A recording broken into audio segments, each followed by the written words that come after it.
All friend, ফেসবুকের friend, আপনাদেরকে একটা কথা বলছি, ভিডিওটা কেউ ক্লিপ করবেন এমনি দেখবে। হ্যাঁ, আমি কি বলতে চাইছি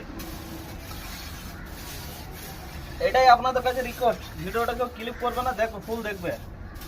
যে কেরালাতে আমরা জল ছাদ করছি, যেহেতু আমাদের ওখানে পাথর দিয়ে হয়, 1/2 ইঞ্চি পাথর দিয়ে হয়, যে একটা মহলাতে এখানে ফুল যে পাথরের ডাঁশ এখানে জল ছাদ করছে।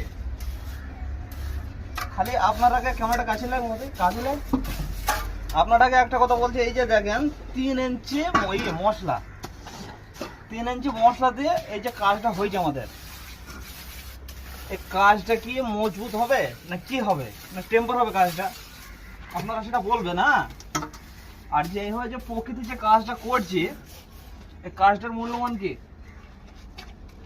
যেহেতু এদের এখানে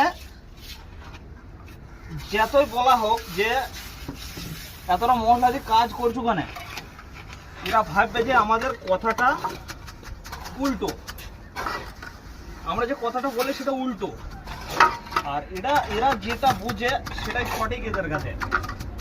এই যে 3 ইঞ্চি পাথরের ডাঁশ দিয়ে কি কাজ করছি আমরা, জল ছাদ করছি, জল ছাদ কতদিন যাবে সে কথাটা বলেছিলাম আমি আমাদের কন্ট্রাক্টরকে। কন্ট্রাক্টররা প্রতিটা কন্ট্রাক্টর বলে যে এখানকার কাজ যে জল ছাদের জন্য যে এত মশলা মারুক না, আমরা যদি বলবে সব ওয়াটার প্রুফ ফুটি মারবো, কালার করবো, কারণ এর ওপরে সম্পূর্ণটা আমরা এবার এর ওপরে সিমেন্ট ছড়ে দিয়ে ডেটো গতিবিদ্যুৎ চলে আসবো।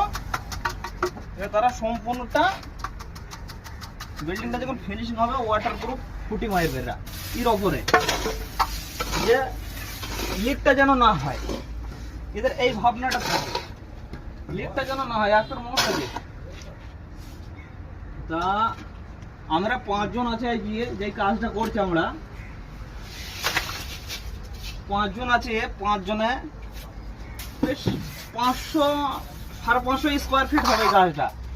এই কাজটা আমাদের কি সম্পূর্ণটা করতে হবে, 500 স্কোয়ার ফিট হবে সম্পূর্ণ কাজটা আমাদের করতে হবে। যে এই যে কাজের এদের কাজের যে সিস্টেমটা, এই সিস্টেমটা কিন্তু আমাদের পছন্দ হয় না, আমাদের ওখানকার কোনো মানুষেরই পছন্দ হয় না, যাকে দেখাবো সেই বললে পছন্দ হয় না। যেহেতু আমি ভিডিও ছাড়ছি, হয়তো অনেকজনও বলবে যে তোমরা কেরকম মিস্ত্রি যে এতটা মশলা দিয়ে জল ছাদ করা হয়েছে, কেরকম